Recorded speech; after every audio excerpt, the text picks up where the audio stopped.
ಎಲ್ಲ ಕನಕಪುರ ಕ್ಷೇತ್ರದ ಮತದಾರ ಬಂಧುಗಳಲ್ಲಿ ಒಂದು ವಿನಂತಿ. ನಾಳೆ ನಡೆಯುವ ಬೆಂಗಳೂರು ಗ್ರಾಮಾಂತರ ಲೋಕಸಭಾ ಚುನಾವಣೆಯ ಸ್ಪರ್ಧಿಯರಾದಂಥ ಮಾನ್ಯ ಡಿ.ಕೆ. ಸುರೇಶ್ ರವರಿಗೆ ತಮ್ಮ ಅಮೂಲ್ಯವಾದ ಮತಗಳನ್ನು ಮತಯಾಚನೆಯನ್ನು ಮಾಡಲಿಕ್ಕೆ ನಾನು ತಮ್ಮಲ್ಲೆಲ್ಲರಿಗೂ ನಮಸ್ಕರಿಸಿ ಕೇಳ್ತಾ ಇದ್ದೀನಿ. ತಾವೆಲ್ಲರೂ ಸಹ ಡಿ.ಕೆ. ಸುರೇಶ್ ರವರಿಗೆ ಮತ ಹಾಕಬೇಕು ಅಂತೇಳಿ ವಿನಂತಿಯನ್ನು ಮಾಡ್ತೇನೆ. ಕಳೆದ ಅವರು ಲೋಕಸಭೆಗೆ ಸ್ಪರ್ಧೆ ಮಾಡಿದಾಗಲಿಂದನೂ ಸಹ ಈ ಕ್ಷೇತ್ರಕ್ಕೆ ಅವರದೇ ಆದಂಥ ಕೆಲಸ ಕಾರ್ಯಗಳನ್ನು ಮಾಡಿದ್ದಾರೆ. ಯಾವುದೇ ಕೆಲಸದಲ್ಲಿ ಅವರು ಹಿಂದೆ ಬಿದ್ದಿಲ್ಲ. ಅವರು ಮಾಡಿರ್ತಕ್ಕಂಥ ಕೆಲಸ ಕಾರ್ಯಗಳಿಗೆ ಅವರಿಗೆ ತಾವು ಮತ ನೀಡಬೇಕು ಅಂತ ಹೇಳಿ ತಮ್ಮಲ್ಲಿ ಮನವಿ ಮಾಡ್ತೇನೆ. ಅದೇ ರೀತಿಯಾಗಿ ಮಾನ್ಯ ಡಿ.ಕೆ. ಶಿವಕುಮಾರ್ ಅವರು ಸಹ ಈ ಕ್ಷೇತ್ರಕ್ಕೆ ಇಬ್ಬರೂ ಸೇರಿ ಯಾವ ಕೆಲಸ ಅಂತ ನಿಮಗೆ ಎಲ್ಲರಿಗೂ ತಮಗೆ ತಿಳಿದಿದೆ. ರಸ್ತೆ ಅಭಿವೃದ್ಧಿ ಇರ್ಬೋದು, ಚೆಕ್ ಡ್ಯಾಮ್ ಇರ್ಬೋದು, ಕನಕಪುರದ ಸರ್ವಾಂಗೀಣ ಅಭಿವೃದ್ಧಿಗೆ ಅವರು ಹಗಲಿರುಳು ದುಡಿತಾ ಇದ್ದಾರೆ. ಅಂಥವ್ರಿಗೆ ಮತ ನೀಡಬೇಕು. ಯಾವತ್ತೋ ಬಂದು ಚುನಾವಣೆಯಲ್ಲಿ ಹೋಗೋರಿಗೆ ಮತ ಹಾಕೋದು ಅದು ನಿಮಗೆ ಅವ್ರಿಗೂ ಸಹ ಚುನಾವಣೆಯಲ್ಲಿ ಬಂದವರಿಗೆ ಮತ ಕೊಡಬೇಡಿ ಅಂತ ಹೇಳಿಕ್ಕೆ ಈ ಸಂದರ್ಭದಲ್ಲಿ ತಮ್ಮೆಲ್ಲರಿಗೂ ಮನವಿ ಮಾಡ್ತೀನಿ.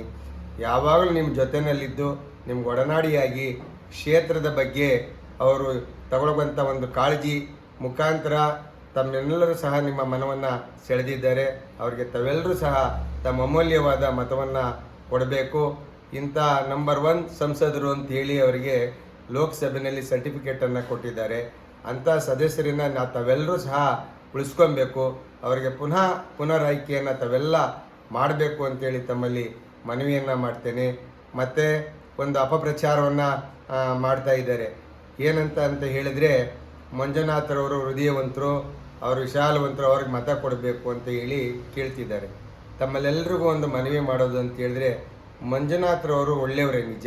ಆದರೆ ರಾಜಕೀಯ ಕ್ಷೇತ್ರದಲ್ಲಿ ಅವರ ಸೇವೆ ಗಣನೀಯ. ಏನು ಅವರು ರಾಜಕೀಯ ಕ್ಷೇತ್ರದಲ್ಲಾಗಲಿ ಹಳ್ಳಿಗಳಿಗಾಗಲಿ ಯಾವುದೇ ಕ್ಷೇತ್ರದಲ್ಲಿ ಅವರ ಸೇವೆ ಇಲ್ಲ. ಅವರ ಸೇವೆ ಆರೋಗ್ಯ ಕ್ಷೇತ್ರದಲ್ಲಿ ಇರ್ಬೋದು.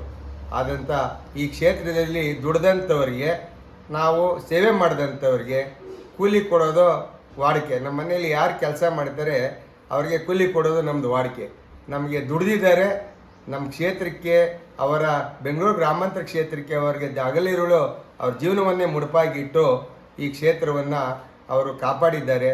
ಅವರಿಗೆ ಕೂಲಿ ಕೊಡಬೇಕಾ? ಗೆದ್ದವ್ರಿಗೆ ಕೊಡಬೇಕಾ? ಏನು ಕೆಲಸನೇ ಮಾಡದೇ ಇರೋನಿಗೆ ಹೆಂಗೆ ಕೂಲಿ ಕೊಡೋಕ್ಕೆ ಸಾಧ್ಯ? ಅದರಿಂದ ತಾವೆಲ್ಲರೂ ಮನಗಾಣಬೇಕು. ಯಾರು ಕೆಲಸ ಮಾಡಿದವ್ರಿಗೆ ಓಟ್ ಮುಖಾಂತರ ಅವರಿಗೆ ಅವ್ರ ಕೆಲಸಕ್ಕೆ ನಾವು ಪ್ರತಿಫಲವನ್ನು ಕೊಡಬೇಕು. ಯಾರೋ ಬಂದು ಹೋಗೋರಿಗೆ ಅದು ಕೊಟ್ಟಂಥ ಮತ ವೇಸ್ಟ್ ಆಗುತ್ತೆ. ಅದಕ್ಕೆ ಬೆಲೆ ಇರೋದಿಲ್ಲ. ದುಡ್ದಂಥವ್ರಿಗೆ ನಾವು ಕೂಲಿ ಕೊಟ್ಟರೆ ಆ ಮತಕ್ಕೆ ಒಂದು ಬೆಲೆ ಬರುತ್ತೆ ಅಂತ ಈ ಸಂದರ್ಭದಲ್ಲಿ ಹೇಳ್ತಾ, ತಾವೆಲ್ಲರೂ ಸಹ ನಮ್ಮ ಮತಕ್ಷೇತ್ರದ ಎಲ್ಲ ಪ್ರತಿನಿಧಿಗಳು ನಾಳೆ ಓಟ್ ಹಾಕುವಾಗ ಡಿ.ಕೆ. ಸುರೇಶ್ ಅವರಿಗೆ ಓಟ್ ಕೊಡಬೇಕು.